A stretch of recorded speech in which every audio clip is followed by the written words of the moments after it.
혹시 알고 계셨나요? 러시아, 우즈베키스탄, 카자흐스탄 수십만 명의 한국계 고려인들이 아직도 자신의 뿌리를 찾지 못한 채 제3국의 외국인으로 살아가고 있다는 사실을요. 이 사람들에겐 한국어를 못한다고 한국인이 아니고 현지에선 외모가 다르다고 자국민도 아닙니다. 그럼 그런 고려인 3세가 한국 땅을 밟는다면 우리는 과연 그녀를 우리 국민으로 받아들일까요? 아니면 또 한 사람의 외국인 노동자로만 볼까요? 인천 남동공단 그 치열한 공장 속 한 고려인 여성은 왜 눈물 흘리며 여기가 제 조국이에요라고 말했을까요? 단 1초만 투자해서 좋아요와 구독 부탁드립니다. 여러분의 응원이 다음 감동 스토리를 이어갑니다. 그럼 시작하겠습니다. 저는 고려인 3세 일하라고 합니다. 이 사연을 쓰기까지 참 오랜 시간이 걸렸습니다. 그동안 저의 정체성에 대해 스스로도 명확한 답을 내리지 못했던 시간들이 있었기 때문입니다. 하지만 지금은 조심스럽게나마 말할 수 있을 것 같습니다. 이 땅, 한국이 저의 조국이라고요. 제가 태어난 곳은 러시아의 블라디보스토크 근처 조용하고 작은 도시입니다. 거리엔 늘 눈이 수북하게 쌓여 있었고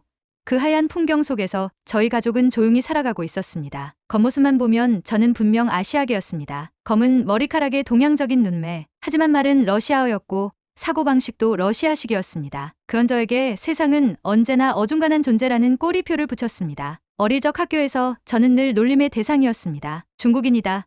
왜 이름이 이상하냐?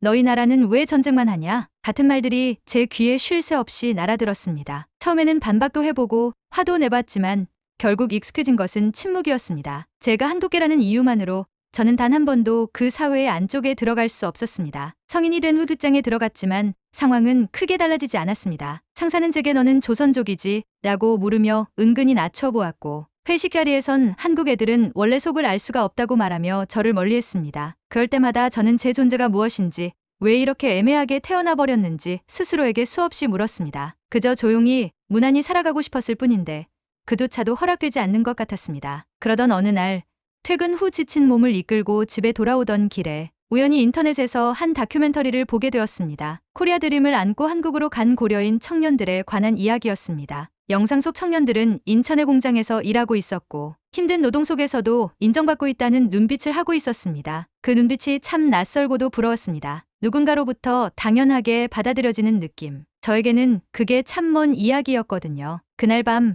저는 처음으로 한국이라는 나라에 대해 검색을 시작했습니다. 오래전 조상이 떠나온 그 땅. 낯설지만 어쩐지 익숙한 이름들, 서울, 부산, 인천, 김치, 한글. 모니터 속에 펼쳐진 한국은 복잡하고 화려했지만 왠지 모르게 마음이 끌렸습니다. 어쩌면 저기는 다를지도 모른다. 그런 생각이 들었습니다. 부모님께 말씀드렸을 때 처음엔 반대가 심했습니다. 거기 가서도 외국인 취급받으면 어쩔래?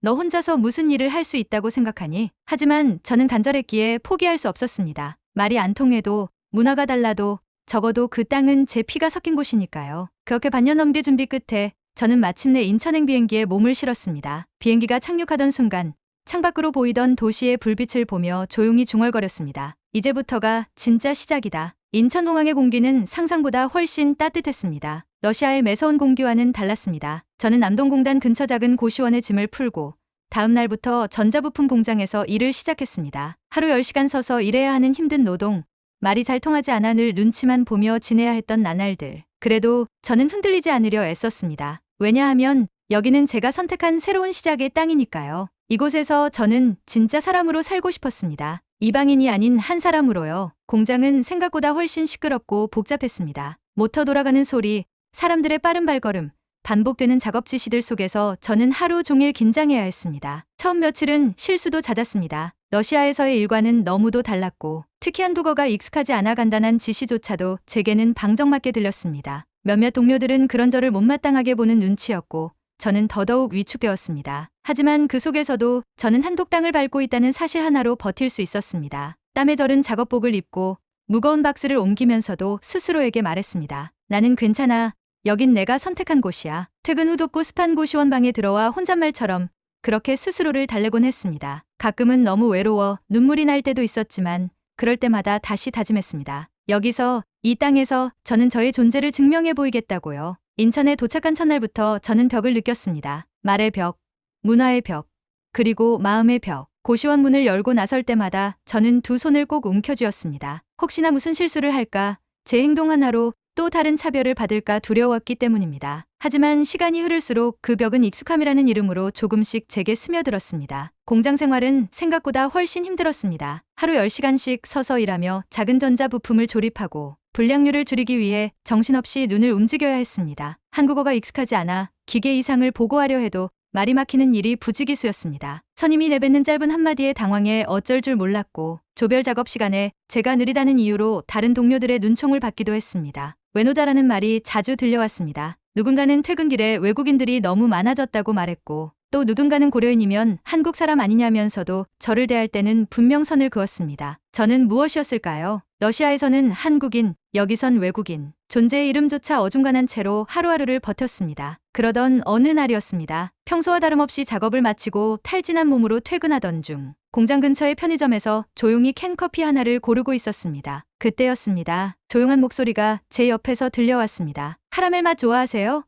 깜짝 놀라 고개를 돌리니 그곳엔 같은 공장에서 일하던 상수 씨가 서 있었습니다. 평소 날도 거의 없고 묵묵히 일만 하던 분이었기에 저는 얼떨결에 고개를 끄덕였고 그날 저녁 우리는 함께 캔커피를 마시며 처음으로 대화를 나누게 되었습니다. 상수 씨는 말이 적은 사람이었습니다. 하지만 그 말들 속엔 묘하게 따뜻한 결이 있었습니다. 제가 서툰 한국어로 질문을 던질 때마다 끝까지 들어주고 조심스럽게 대답해주는 사람이었습니다. 심지어 어떤 날은 공장에서 사용하는 기술 용어를 손짓발짓 섞어가며 하나하나 설명해주기까지 했습니다. 제가 무거운 박스를 옮기다 실수로 부품을 쏟았을 때 아무 말 없이 함께 주워주던 손길도 점심시간에 슬그머니 김치 하나를 제 도시락 위에 얹어주던 모습도 어쩐지 마음 깊이 남았습니다. 이런 상수 씨에게 저는 조금씩 마음을 열게 되었습니다. 정확히 언제부터였는지는 모르겠습니다. 하지만 어느 순간부터 상수 씨의 존재가 제 하루에 큰 위로가 되어 있었습니다. 퇴근 후 그와 함께 걷는 골목길, 말없이 나란히 앉아 마시는 자판기 커피, 그런 소소한 순간들이 저를 단단하게 만들어 주었습니다. 그러던 중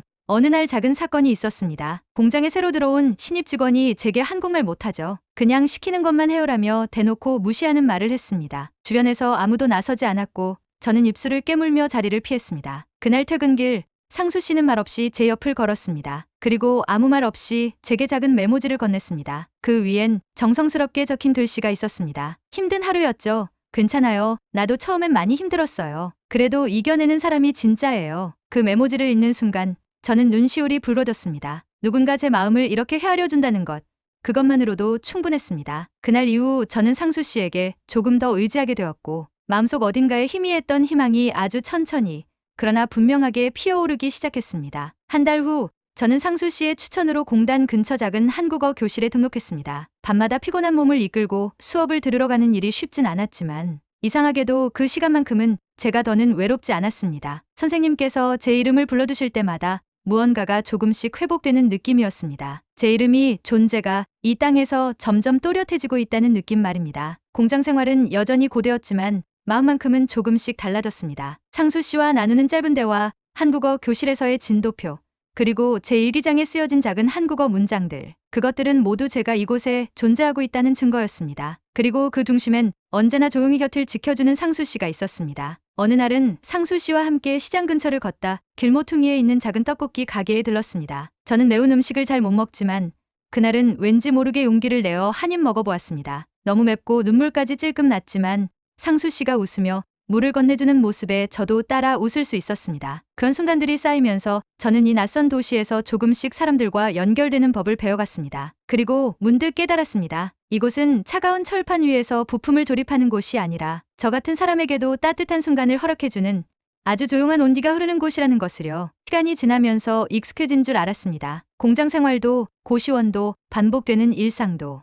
하지만 어느 순간 그 익숙함이 무게로 변했습니다. 하루하루가 조금씩 더 버거워졌습니다. 피곤함은 당연했고 외로움은 습관처럼 달고 살았습니다. 그 무엇보다 제가 이 땅에 완전히 속하지 못했다는 사실이 점점 더 선명해졌습니다. 처음으로 체류기간 연장 신청을 하던 날 출입국관리사무소 앞에서 손이 덜덜 떨렸습니다. 혹시나 서류가 빠졌을까, 인터뷰에서 말을 잘 못할까 걱정이었습니다. 담당자는 무표정하게 서류를 넘기더니 다음엔 미리미리 신청하세요라고 말했습니다. 단순한 말이었지만 왠지 모르게 그 말에 가슴이 철렁했습니다. 나는 아직도 이 땅에서 조건부 존재구나. 그렇게 느껴졌습니다. 공장에서도 변화가 있었습니다. 회사 사정이 어려워져 일부 계약직은 계약이 연장되지 않는다는 소문이 돌았습니다. 외국인 노동자들이 우선 대상이라는 말이었습니다. 주변에선 서로 불안한 눈빛으로 상황을 떠보았고 저 역시 그날 밤 잠을 이루지 못했습니다. 혹시 이번엔 내 차례일까? 고시원 천장을 바라보며 수없이 자문했습니다. 내가 이곳에서 계속 살아도 되는 걸까? 가장 큰 부담은 고향의 가족이었습니다. 러시아에 남은 어머니는 늘 전화로 말씀하셨습니다. 이라야, 너도 힘들 텐데 그만하고 돌아오면 안 되겠니? 저는 괜찮다고 열심히 잘 지내고 있다고 말했지만 전화기를 내려놓고 나면 꼭 울음이 터졌습니다. 그렇게 매달 보내는 송금이 때로는 버거웠고 먹고 싶은 걸 참는 일도 잦아졌습니다. 그러던 어느 날 공장에서 작은 일이 있었습니다. 점심시간에 식당에 갔는데 어느 동료가 갑자기 제게 너 한국 사람 맞아? 라고 물었습니다. 순간 당황해서 저는 고려인입니다라고 답했지만 돌아온 말은 차가웠습니다. 그럼 외국인이네. 여긴 한국이야. 웃으며 한 말이었지만 제 가슴엔 날카롭게 박혔습니다. 쌀을 제대로 하지 못한 채 자리를 떴고 그날은 하루 종일 마음이 불편했습니다. 그날 밤 고시원 방에 혼자 앉아있던 저는 결국 울음을 터뜨렸습니다. 너무도 조용한 방 안에서 억누르던 감정이 터졌습니다. 제가 잘못한 건 아무것도 없었는데 왜 이토록 힘든 걸까요? 단지 이 땅에서 살아가고 싶었을 뿐인데 왜 이렇게 많은 걸 견뎌야 하는 걸까요? 그날은 정말이지 짐을 싸서 떠나고 싶은 마음까지 들었습니다. 그런 제 변화를 눈치챈 사람이 있었습니다. 바로 상수 씨였습니다. 평소처럼 말은 없었지만 어느 날 퇴근 후 아무 말 없이 제 손에 캔커피를 쥐어주더니 오늘은 산책할래요? 라고 물었습니다. 저도 모르게 고개를 끄덕였고 우리는 공단을 조금 벗어난 작은 공원으로 향했습니다. 그 공원엔 작은 연못이 있었고 벤치가 하나 놓여 있었습니다. 상수 씨는 말없이 앉았고 저도 옆에 앉았습니다. 한참을 말없이 앉아 있다가 상수 씨가 조심스럽게 입을 열었습니다. 저도 외국에 있었던 적 있어요. 그때 지금 이라 씨처럼 매일이 불안했어요. 저는 고개를 돌려 그를 바라보았습니다. 상수 씨는 여전히 앞만 보고 있었지만 말은 계속 이어졌습니다. 그런데 어느 날 현지 친구가 그러더라고요. 살아내는 게 가족이고 조국이야. 처음엔 무슨 말인지 몰랐는데 이제야 그 말이 뭔지 알겠어요. 이라 씨, 이 땅에서 하루하루 살아내고 있잖아요. 그게 이라 씨가 이 나라 사람이란 증거예요. 그 말을 듣는 순간 마음속에 쌓여있던 응어리가 울컥 터졌습니다. 말없이 눈물이 흘러내렸고 저는 입을 꼭 다문 채 그저 고개를 끄덕였습니다. 누군가가 저를, 제 존재를 인정해준다는 것, 그것이 얼마나 큰 위안이 되는지 그날 처음 알았습니다. 그 벤치 위에서 저는 처음으로 누군가의 진심에 위로받았습니다. 그날 이후 제 안에 무엇인가가 달라졌습니다. 여전히 현실은 녹록지 않았고 체류 문제도 일자리 문제도 남아있었지만 저는 더 이상 흔들리지 않았습니다. 저를 지지해주는 사람, 제가 기대어도 된다고 말해주는 존재가 있었으니까요. 그리고 이곳에서 살아가는 모든 순간들이 조국이라는 말의 의미를 새롭게 만들어가고 있었습니다. 며칠 후 상수 씨는 주말에 시간이 되면 함께 가고 싶은 곳이 있다며 저를 조심스레 초대했습니다. 목적지는 한방마을 근처의 고려인문화원이었습니다. 그곳은 제가 지금까지 몰랐던 또 다른 세계였습니다. 같은 뿌리를 가진 사람들이 모여 함께 한국어를 배우고 고향 음식을 나누며 지내는 공간이었습니다. 처음엔 말없이 둘러보기만 했지만 낯익은 억양과 음식 냄새의 마음이 조금씩 풀렸습니다. 이곳에 오길 잘했다는 생각이 처음으로 들었습니다. 누군가와 뿌리를 나누고 있다는 것, 그것만으로도 외로움이 조금은 가셨습니다. 그날 이후로 저는 고려인문화원에 꾸준히 다니기 시작했습니다. 매주 토요일 오후 조금은 허름한 건물 2층 교실에서 선생님과 10명 남짓한 사람들이 모여 한국어를 배우고 각자의 이야기를 나누었습니다. 문화원에 모인 사람들은 모두 저처럼 이방인의 마음을 안고 살아가는 이들이었습니다. 누구는 카자흐스탄에서, 누구는 우즈베키스탄에서 왔다고 했습니다. 우리 모두가 고려인이라는 이름으로 서로를 알아보았고 그 공통점이 우리를 금세 가까워지게 했습니다. 수업이 끝나면 자연스럽게 작은 모임이 이어졌습니다. 누군가는 직접 만든 김치전을 싸왔고 또 누군가는 러시아식 수프 보르쉬를 나눴습니다. 음식은 언어를 넘고 마음을 잇는 다리가 되어주었습니다. 웃고 떠드는 그 시간 동안 저는 더 이상 외국인이 아니었습니다. 그저 평범한 사람, 이야기를 나누고 함께 웃고 살아가는 사람 중 하나였습니다. 상수 씨는 여전히 변함없이 제 곁을 지켜주었습니다. 과묵하지만 따뜻한 눈빛으로 제가 지친 날엔 먼저 다가와 오늘은 바빴어요?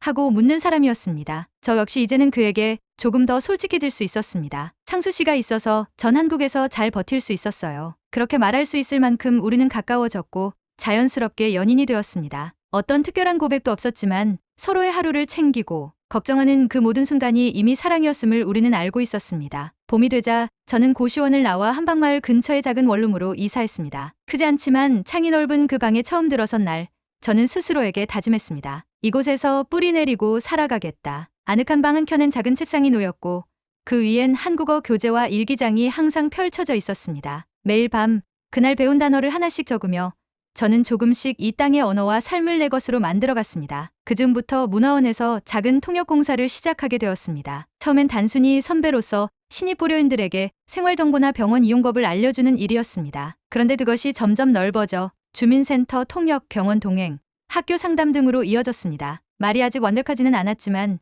누군가에게 도움이 된다는 사실이 저를 더 열심히 살게 했습니다. 이제는 누군가에게 제가 첫 번째 손이 될 수 있다는 것이 참으로 감사했습니다. 어느 날 문화원에서 만난 카자흐스탄 출신의 고려인 여성분이 제게 말했습니다. 이라 씨는 여기 정말 잘 어울려요. 처음엔 한국말 하나도 못하셨는데 이제 완전 한국 사람 같아요. 그 말을 듣는 순간 저는 웃으며 대답했습니다. 저 여기서 사람이 된 것 같아요. 정말로요. 그날 밤 저는 러시아에 계신 어머니께 처음으로 한글 손편지를 썼습니다. 삐뚤삐뚤한 글씨였지만 제 마음을 그대로 담았습니다. 엄마, 저 여기서 괜찮아요. 여기는 제가 처음으로 나를 사람처럼 대해준 나라예요. 아직도 가끔 울고 무섭고 어렵지만 여기서 저를 알아봐 주는 사람들이 있어요. 그래서 괜찮아요. 편지를 봉투에 넣으면서 저는 문득 상수 씨와 함께 했던 그 벤치에서의 대화를 떠올렸습니다. 살아내는 게 가족이고 조국이지. 그 말이 이제는 마음 깊이 와닿았습니다. 저는 이 땅에서 살아내고 있었고 이 땅은 그 삶을 받아주고 있었습니다. 그래서